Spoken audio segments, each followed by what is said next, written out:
لم يكن مستغربا من رجل صنعته المخابرات القطرية وطرحته كإمام للمسلمين وموجه للأمة أن يتناقض في مواقفه وتصريحاته. فلنسلط الضوء على شواهد من سيرته. الوجه الآخر للقرضاوي. ظل دوره منحسرا حتى أطلت قناة الجزيرة التي أسسها حمد بن خليفة الثاني، وكانت مواقفه منسجمة مع توجهات الحاكم القطري الذي قاد انقلابا على أبيه بتوجيه من الإدارة الأمريكية.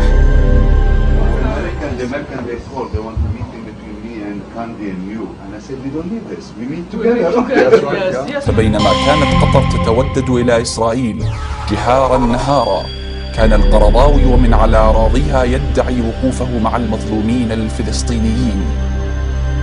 قاعدة كبرى تأوي فيها قطر أسطولا عسكريا أمريكيا تستخدمه لضرب البلاد الإسلامية لم تكن كافية ليتخذ إمام المسلمين